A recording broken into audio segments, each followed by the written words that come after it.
Há um outro assunto para a gente tratar aqui, que vou puxar ele agora, através, em primeiro lugar, de uma contribuição de um VT para vocês, que tem a ver com o governo do Panamá anunciando o cancelamento do acordo econômico da nova Rota da Seda, que tinha firmado recentemente com a China. Isso ocorreu devido às fortes pressões dos Estados Unidos, que exige que o Panamá reduza o que os americanos chamam de influência chinesa na operação do Canal do Panamá. Acompanhe. O anúncio ocorre 4 dias depois da visita do secretário de Estado americano Marco Rubio. A Rota da Seda tem um orçamento trilionário para a construção de obras de infraestrutura e é vista como estratégia chinesa de aproximação com a América Latina. O presidente panamenho, José Raul Mulino, negou a existência de qualquer influência dos Estados Unidos na saída do acordo. Essa decisão la tomei eu e la conversei muito antes da reunião com Rubio, por todo lo que venía de antecedentes, y me he permitido evaluar la relación bilateral con China. Mulino garantiu que a Embaixada do Panamá em Pequim apresentou um documento correspondente para anunciar o cancelamento com 90 dias de antecedência, como prevê o acordo. Os Estados Unidos consideram que a iniciativa busca ampliar a influência de Pequim no mundo e é um perigo para a segurança nacional. Essa foi a mais recente de uma série de intimidações dos Estados Unidos sobre o governo panamenho desde a eleição de Donald Trump. O republicano afirma repetidamente que pretende tomar o controle do Canal do Panamá. Trump não descartou o uso da força militar para conquistar a região. A China vinha pedindo para o Panamá resistir à interferência externa em decisões políticas e territoriais do país e acusou os americanos de deturpar a cooperação comercial com a Rota da Seda. Nesta quinta-feira, os chineses aceleraram a escalada retórica sobre as novas tarifas de exportações chinesas anunciadas por Donald Trump. A representante do ministro do Comércio, Ri Yong-kian, chamou a taxação de perversa e que, diante de atos unilaterais de bullying por parte dos Estados Unidos, abre aspas, vai tomar as medidas necessárias, fecha aspas. Bom, Lorival, começando por você, há um aspecto aqui que a gente tem abordado e que me parece realmente novo. A gente não está mais falando de política comercial, ou seja, da adoção de práticas protecionistas como forma de, por exemplo, alterar a déficit de balança comercial. Nós estamos vendo em prática, e está acontecendo diante de nós, o uso de ferramentas tradicionais de política comercial para fins geopolíticos, para obter outros objetivos. No caso do Trump, por exemplo, imigração em relação ao México ou entrada de fentanil, ele não chegou a ameaçar com medidas protecionistas no Panamá, mas não é o caso. Mas está clara o primado geopolítico ali em cima do que ele está fazendo. Até onde ele vai, os chineses começam a oferecer uma resistência mais, digamos, vocalizada. Até onde ele vai? Eu acho que o momento é diferente de 2018, ali, primeiro governo do Trump, antes da pandemia, em que os chineses tinham uma dependência maior do comércio exterior e do comércio com os Estados Unidos do que tem hoje. Não que não seja, é super importante para eles, mas não é algo tão decisivo economicamente.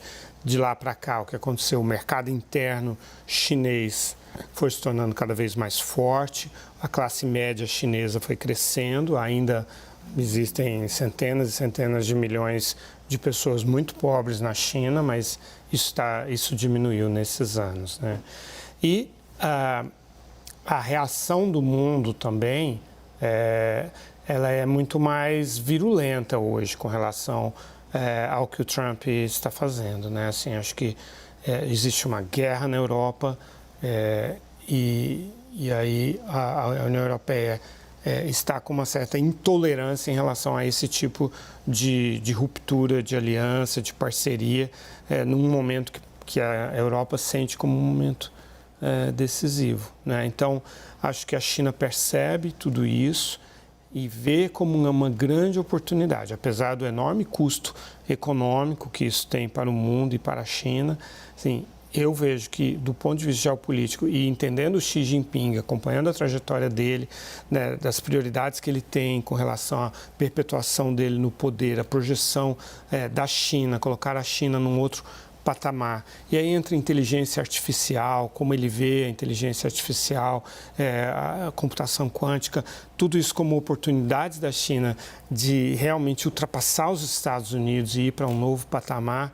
Eu acho que para a China, acho que o Xi Jinping está começando a gostar dessa crise. Gostar dessa crise significa encontrar uma oportunidade de se afirmar frente aos Estados Unidos. Até onde? No fundo, é a mesma questão que a gente colocou quando nós estávamos falando de gás há poucos instantes atrás, Hussein, que é a seguinte: não importa o que o Trump tenha na cabeça do que ele queira fazer, que capacidade ele tem de fazer? Os Estados Unidos têm muita força no plano internacional, em diversos tabuleiros, porque eles dominam a tecnologia, dominam o comércio, dominam poder militar e dominam a inteligência, né? Então, eles têm uma superioridade maior do que diversos países. Acontece que quando você não tem estratégia para todos os campos, você acaba cometendo erros estratégicos.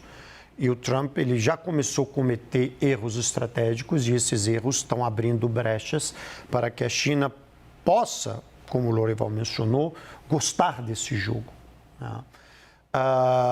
O Trump está jogando nesses tabuleiros de forma não coordenada com os seus aliados e não está jogando de forma coordenada com os europeus, com países latino-americanos. Se você olhar até o momento atual, a diplomacia americana ela está basicamente tentando consertar os múltiplos erros do anarquismo tarifário global que o Trump está expondo os Estados Unidos. Quer dizer, basicamente, ele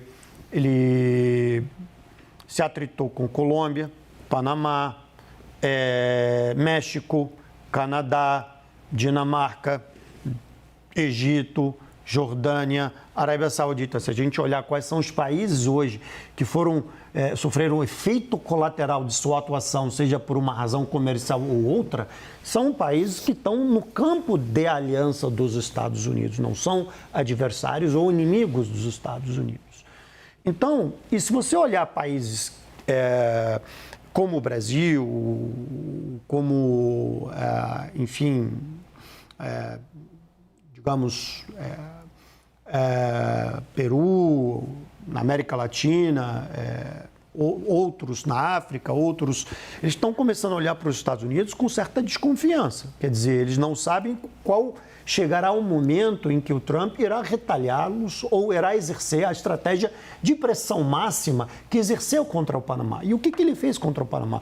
O exercício de uma estratégia de pressão máxima para forçar o Panamá simplesmente a abandonar o projeto da Rota da Seda da China. Ele queria impor uma derrota geoeconômica à China, num recado muito claro para que a China possa se afastar da América Latina. A questão agora é ver, a China vai responder? Se sim, como vai responder e aonde vai responder? A China provavelmente vai responder numa pressão sobre algum país asiático para causar um dano aos Estados Unidos. De que forma? Isso temos que descobrir. Vamos puxar para o nosso lado, que você já mencionou, a situação que se cria para o Brasil. Nós temos duas plataformas importantíssimas do ponto de vista do protagonismo internacional brasileiro. A COP30 e a presidência dos BRICS. São duas instâncias, Lorival, onde a gente não consegue suficientemente sublinhar a importância para o Brasil do ponto de vista da sua projeção internacional. Os chineses têm uma série de projetos relevantes do ponto de vista da transição energética. Sim. E tem uma dianteira significativa, sobretudo em novas tecnologias ligadas a esse campo. COP30 está incluída nisso. COP30 foi esvaziada pelo Trump. Nós temos, do ponto de vista da presidência dos BRICS, de novo os chineses numa postura de articulação do que grande parte dos países que você citou tiveram a sua desconfiança em relação aos Estados Unidos aumentada e não diminuída depois que o Trump assumiu. Que cenário está criando para nós? Bem,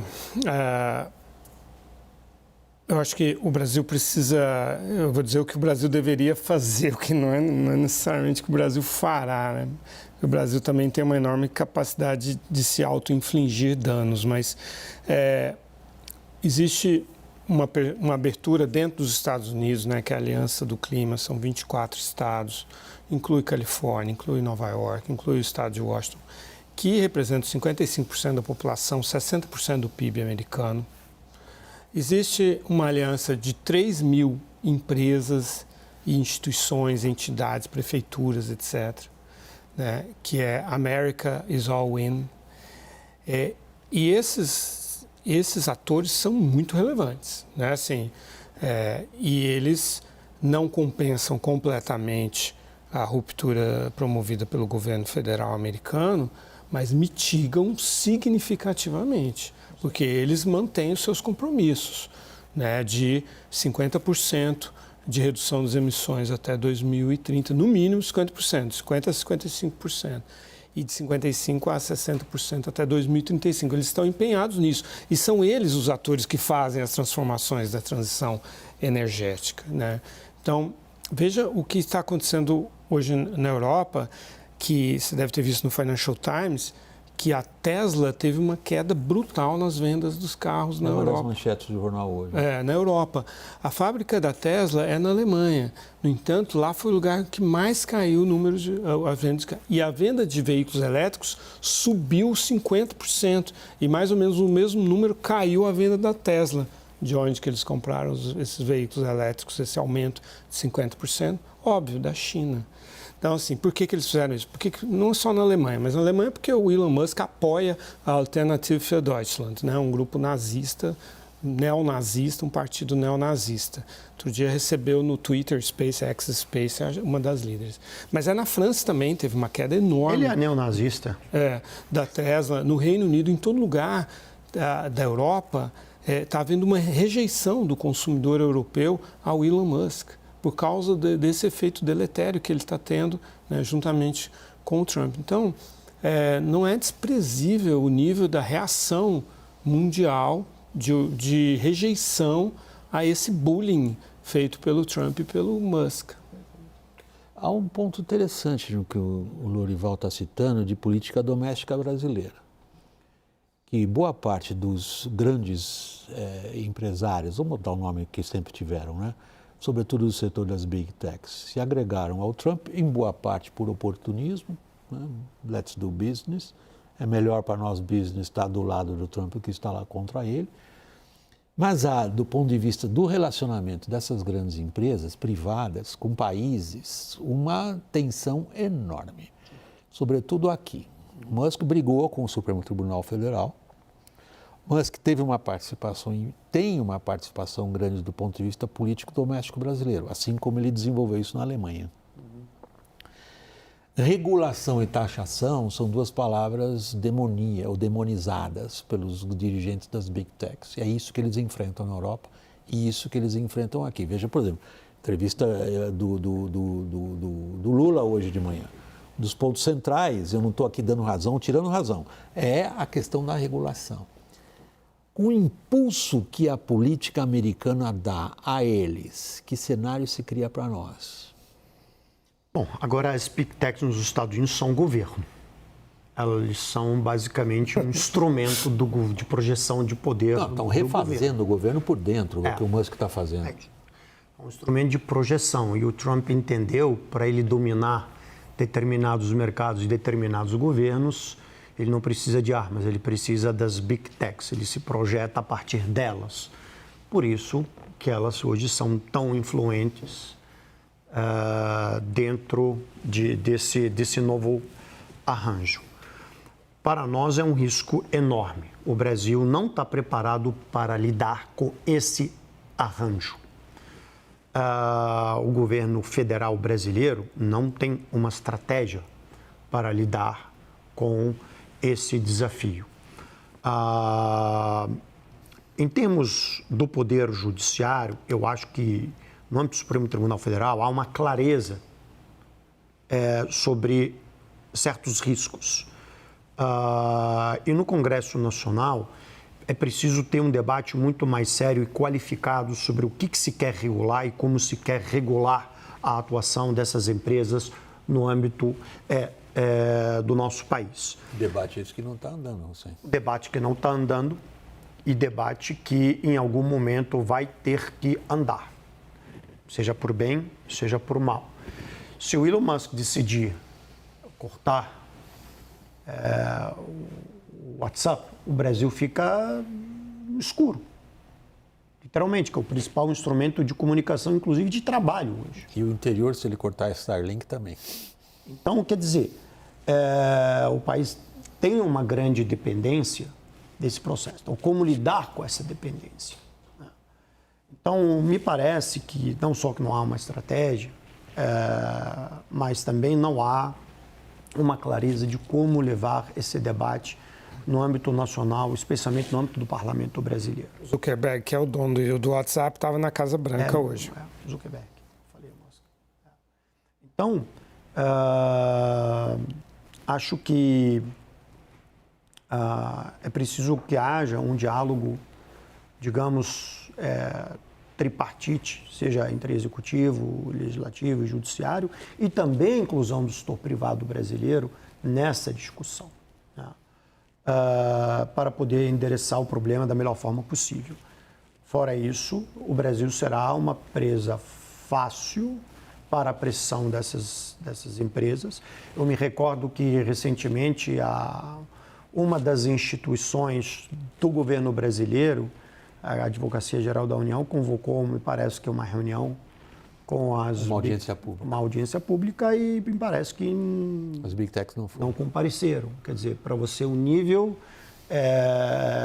de como elas se sentiram empoderadas e não querer comparecer. De novo para o plano internacional, e a gente tem um pouquinho menos de um minuto, Lorival, para encerrar o programa e esta edição aqui. Trump até agora fez algumas ameaças até aqui veladas ao Brasil. Qual é o tamanho do porrete que ele tem para cima da gente? O Brasil não é prioridade porque é equilibrado o comércio, né, 40-40, e porque o Brasil não tem, digamos, não está entre as prioridades das preocupações do Trump. Qual que é o fio que ele puxou? É a questão dos BRICS, é aquele projeto de destruir a dominância do dólar, que foi muito personificado pelo presidente Lula, né?